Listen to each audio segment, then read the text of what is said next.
बिहार के बक्सर की गरिमा लोहिया ने यूपीएससी की सिविल सेवा परीक्षा में दूसरा स्थान लाकर बिहार की गरिमा को नई ऊंचाई दी है। 2015 में पिता की मौत के बाद गरिमा ने खुद को संभालते हुए पूरे परिवार को संभाला। सिविल सर्विसेज की तैयारी के लिए बिना किसी कोचिंग संस्थान की मदद के ऑनलाइन पढ़ाई शुरू कर दी। गरिमा ने कैसे अपने बेडरूम को स्टडी मटेरियल से सजा रखा था, इसकी एक्सक्लूसिव तस्वीर आपके टीवी स्क्रीन पर है। गरिमा से बात की संवाददाता पुष्पराज ने। यूपीएससी की सेकंड टॉपर गरिमा का ये बेडरूम है, जहां गरिमा पूरे तन मन और लगन के साथ पढ़ती थी, घंटों पढ़ा करती थी।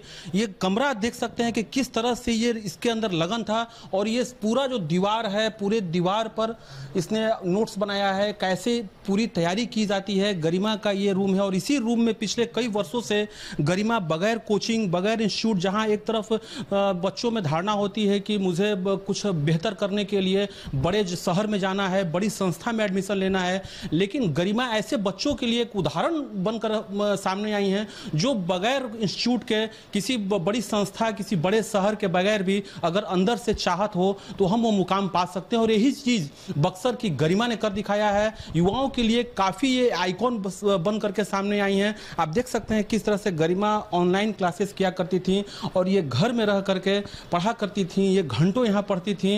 न्यूज़ 18 पर एक्सक्लूसिव तस्वीरें हैं जब गरिमा यहाँ पढ़ती थी। हम गरिमा से बात कर रहे हैं, कोशिश करें। गरिमा, आज कैसे आपने पढ़ा, इतना आपने लगन किया, मेहनत किया, आपने क्या कहेंगी युवाओं के लिए?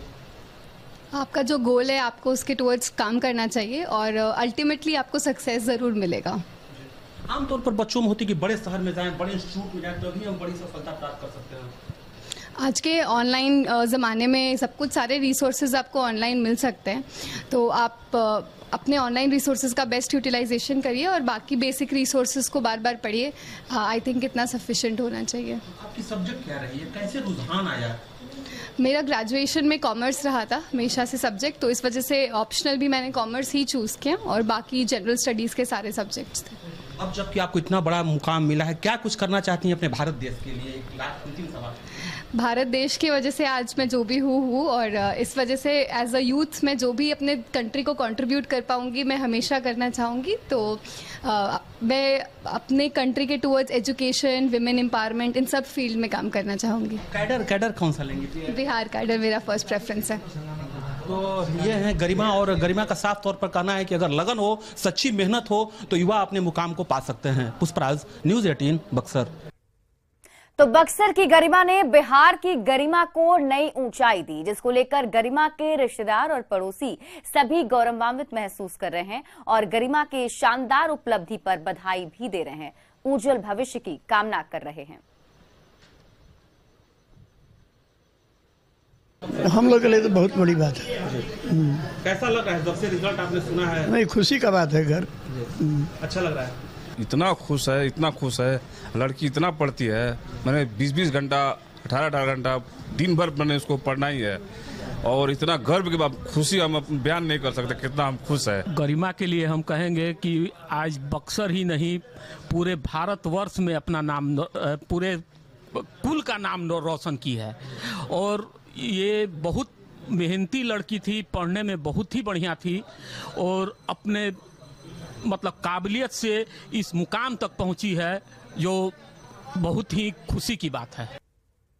यूपीएससी की सिविल सर्विसेज परीक्षा में यूपी की इशिता किशोर ने टॉप किया है। इशिता किशोर ने तीसरे प्रयास में ये कामयाबी हासिल की। इशिता मूल रूप से बिहार की रहने वाली हैं, लेकिन अभी पूरा परिवार यूपी के ग्रेटर नोएडा में बस गया है। इशिता का झारखंड से भी नाता है। झारखंड के गुमला में इशिता का ननिहाल है। इशिता ने अपने ग्रेजुएशन की पढ़ाई दिल्ली यूनिवर्सिटी से की।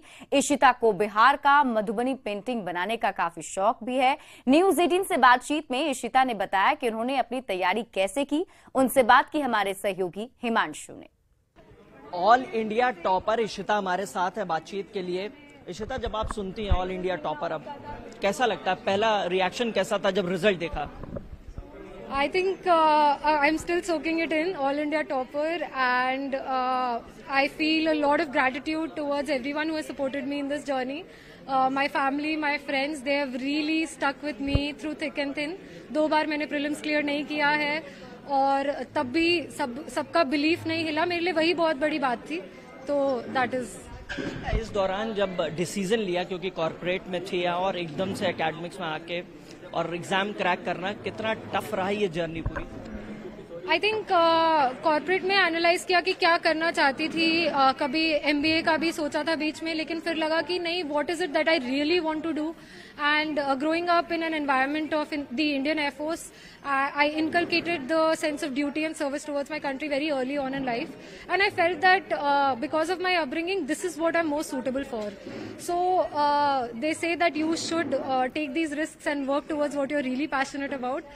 I took that risk. I left my job and it took me 3 years to get here, but I'm very happy today. But लगता है 8 से 10 घंटे ही पढ़ाई करनी है, ऐसा कुछ है? मतलब एग्जाम का सिलेबस इतना ज्यादा है और इतने सारे स्टेजेस है, तो पढ़ाई तो करनी पड़ेगी।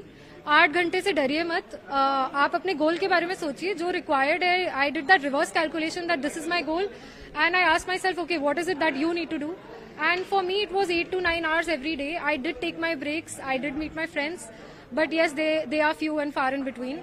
So please be very consistent with your effort. Service में है, कितनी खुशी है जब आपको पता चला कि बेटी first rank all India top है, तो कितनी खुशी थी आप?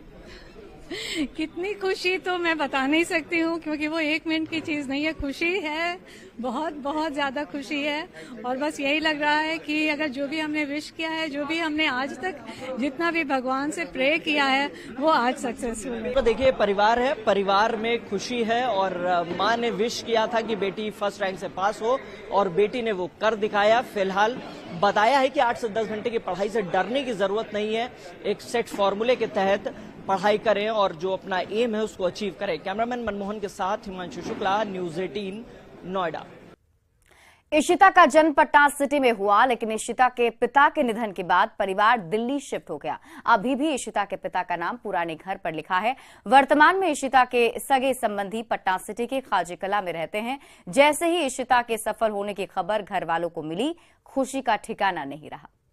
कैसे कम से कम मेरे घर से एक लड़की निकली तो आगे की, और वो यहाँ लगभग 2004 तक यहाँ थे। आपको उनके जो फादर थे वो एयरफोर्स में थे, और उनकी डेथ हुई थी 2004 में। उसके बाद वो लोग सभी दिल्ली में शिफ्ट हो चुके थे। और रही बात यूपीएससी की, तो यूपीएससी एक ऐसा स्टेज है जो हर कोई चाहता है, हर कोई का ड्रीम होता है कि वो पा सके। इसके लिए काफ़ी मेहनत करते हैं, कई लोग मेहनत करते हैं, और कई करोड़ लोगों में, कई लाखों लोगों में कोई ऐसा होता है कि 1000 लोग सेलेक्ट होते हैं। तो ये सुनने के बाद काफ़ी हम लोगों को बहुत अच्छा लगा। 2020 के यूपीएससी की परीक्षा में जहां विद्या विहार स्कूल पूर्णिया के छात्र शुभम कुमार ने ऑल इंडिया में नंबर 1 रैंक लाकर बिहार का नाम रोशन किया था, वहीं इसी स्कूल के पढ़े हुए शुभम कुमार नाम के एक छात्र ने ऑल इंडिया में 41वां रैंक लाकर फिर से बिहार का नाम रोशन किया है। जैसे ही शुभम कुमार का 41वां रैंक आया, स्कूल के डायरेक्टर और प्रिंसिपल ने शुभम के गांव जाकर उसको सम्मानित किया। शुभम ने कहा कि सफलता के लिए अभ्यास बहुत जरूरी है। शुभम के पिता स्कूल में शिक्षक हैं और मां हाउसवाइफ है।